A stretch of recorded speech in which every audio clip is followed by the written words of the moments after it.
হেই কি অবস্থা সবার। এখন কথা হবে বরবাদ সিনেমার প্রথম যে গানটা দ্বিধা, এই গানটার অ্যানাউন্সমেন্ট টিজার নিয়ে। এটাকে টিজার বলা যায় কিনা আমি জানি না, বাট এই গানের জাস্ট ছোট্ট একটা গ্লিমস তারা ড্রপ করেছে। পুরো গানটা হয়তো 2-1 দিন পরে তারা আনবে। তো এই গানের যে অ্যানাউন্সমেন্ট বলেন বা গ্লিমস বলেন, এটা কেমন ছিল এক কথায় বললে চমৎকার। প্রীতম হাসান, ব্যাপারটা শুনতে অনেকটা অড লাগলেও বর্তমানে তাকে বাংলাদেশের অনিরুদ্ধ বলা যায়, কারণ তার মিউজিক টেস্ট কিন্তু অনেক অনেক ভালো। কারণ তিনি একটা গানের মাধ্যমে বিভিন্ন শ্রেণীর অডিয়েন্সকে টার্গেট করতে পারে। ব্যাপারটা কিন্তু আমি শুধুমাত্র তুফানের লাগে উড়াধুরা এই গানটার জন্য বলছি না, বরঞ্চ তার ক্যারিয়ার গ্রাফটা যদি আপনি খুব ভালোভাবে খেয়াল করেন, তার প্রত্যেকটা গানে আপনি দেখবেন যে তিনি চায় যত বেশি অডিয়েন্সকে ক্যাটার করা যায়, মানে যত বেশি অডিয়েন্সের কাছে পৌঁছানো যায় একটা গানের মাধ্যমে, সেই ব্যাপারটাই তিনি করেছে। এখন প্রশ্ন জাগে যে তিনি তাহলে কি একদমই ক্লাসিক কোনো গান করেনি? হ্যাঁ, ডেফিনেটলি করেছে। সেটা তিনি তার মিউজিক অ্যালবাম অথবা একদমই নিশ একটা গান নির্মাণ করেছে একদম ক্লাসিক শ্রোতাদের জন্য। তো যে ব্যাপারটা বলছিলাম যে বর্তমানে বাংলাদেশের ইয়ং যারা সিঙ্গার আছে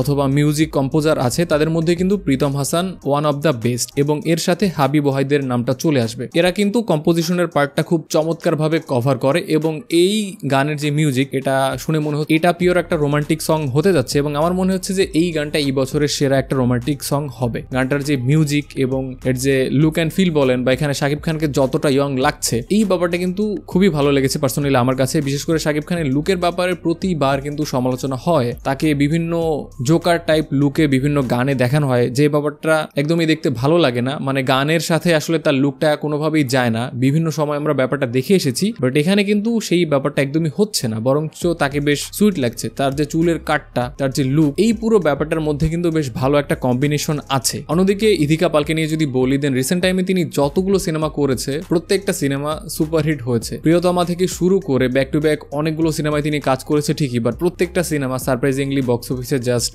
ফাটায় বিজনেস করেছে। আই গেস এই সিনেমাটার ক্ষেত্রেও তিনি এই ধারাটা বজায় রাখবে, এবং এখানেও কিন্তু তাকে দেখতে বেশ সুইট লাগছে। এবং যে ব্যাপারটা আমি বলতে চাইবো এই যে গানের যে টিজারটা বা গ্লিমসটার ক্ষেত্রে, সেটা হলো আপনি একটা ব্যাপার যদি খুব ভালোভাবে খেয়াল করেন, একটা সিনেমা ইন্ডাস্ট্রি বুম করার সাথে সাথে কিন্তু আশেপাশের বহু ইন্ডাস্ট্রি একই সাথে বুম করে। সেটার সাথে কিন্তু এই যে সিঙ্গার হোক অথবা একজন সিনেমাটোগ্রাফার হোক অথবা একজন এডিটর হোক, এরকম ছোট ছোট অনেকগুলো সেক্টর কিন্তু মাথা চারা দিয়ে ওঠে, এবং এই ব্যাপারটা কিন্তু বাংলা ইন্ডাস্ট্রির জন্য হোক অথবা যে কোনো ছোট বড় ইন্ডাস্ট্রির জন্য খুবই খুবই গুরুত্বপূর্ণ। এই ঈদের প্রত্যেকটা সিনেমা তাদের প্রমোশনাল ম্যাটেরিয়াল একের পর এক আনছে, এবং প্রত্যেকটা ম্যাটেরিয়াল কিন্তু বেশ ভালো লাগছে। মানে একদমই যাচ্ছে তাই অবস্থা হচ্ছে না, কিছু সিনেমা বাদে। সেই সিনেমার পোস্টার টিজার নিয়েও আমরা খুব শীঘ্রই আলোচনা করব। তো সব মিলিয়ে এই যে গানের গ্লিমসটা আমার কাছে চমৎকার লেগেছে। আমার মনে হচ্ছে যে এটা এই বছরের সেরা রোমান্টিক সং হবে। এবং লুক অ্যান্ড ফিলের কথা যদি বলি, গানটার লুক অ্যান্ড ফিল দেখে কোনোভাবেই চিপ মনে হচ্ছে না, বরং বেশ ভালোই মনে হচ্ছে। দেখা যাক যে ফুল গানটা কেমন হয়, এবং এই গানটা দর্শকের মন আদৌ জয় করতে পারে কি না। এই ছিল বরবাদের প্রথম গানের যে গ্লিমস দ্বিধা, এটা নিয়ে আমার মতামত। এই যে গ্লিমসটা আপনার কাছে কেমন লেগেছে আপনি চাইলে কমেন্টে আমাকে অবশ্যই জানাতে পারেন।